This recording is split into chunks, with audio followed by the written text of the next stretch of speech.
have been, has been, had been. It is important to know when to use each form correctly.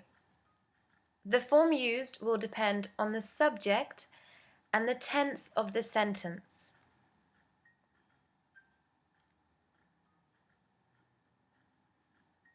If the subject is a plural noun, or I, you, we, they, and the sentence is in the present tense, then we use the form have been. If the subject is a singular noun, or he, she, it, and the sentence is in the present tense, we use the form has been. We use the form had been for all subjects in the past tense.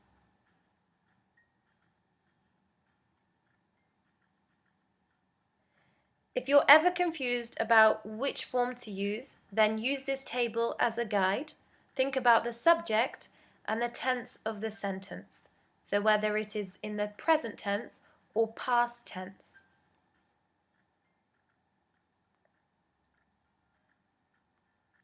There are 4 uses for these forms. The first is for the present perfect tense,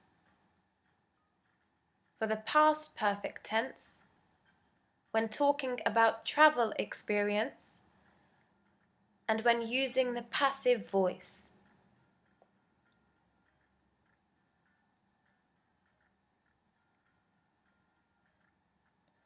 Present perfect. So for the present perfect tense, we use have been and has been. Remember, for have been, the subject should be a plural noun, or I, you, we, they.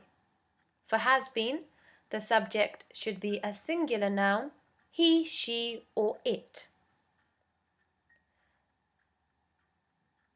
The present perfect tense describes an action or situation that started in the past and is still continuing till the present moment. The structure of the sentence would be like this. So we have the subject plus have or has been plus the verb, generally ending in ing, plus for or since. We use for when referring to a length of time, and we use since when referring to a date or time. This is typically the starting point. For example, I have been studying for 4 hours. They have been married for 7 years. She has been working at the cafe since 2015. In everyday English, we use contractions, so the sentences would be like this. We're using I've, they've, and she's.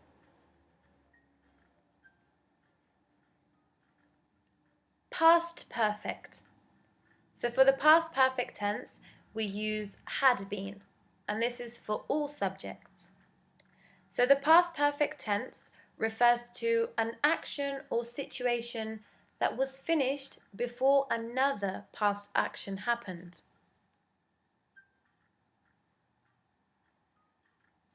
The structure is subject plus had been plus a verb ending in ing, this is the first verb, plus for or since, then followed by a second verb.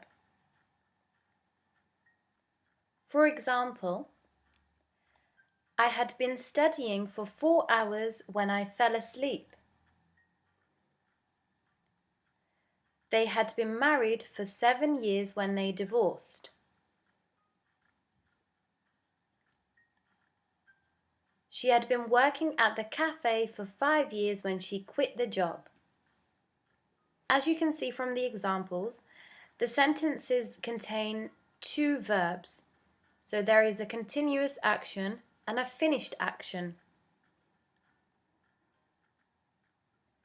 Again, in everyday English, we use contractions.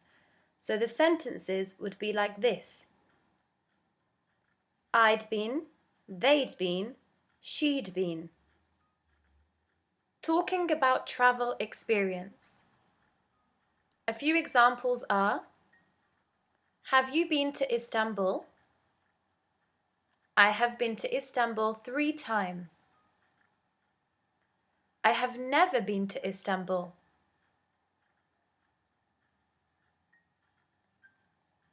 He has been to China.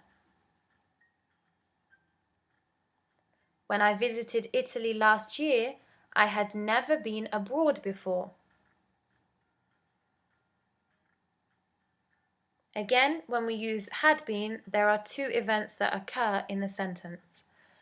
The first is that she had never been abroad, and the second is that she visited Italy last year. Passive voice. So the passive voice tells us what is done to someone or something, and the sentence focuses on what is important. The sentence structure is object plus the action plus a subject. However, in some cases, we don't even include the subject, so you just have object plus the action.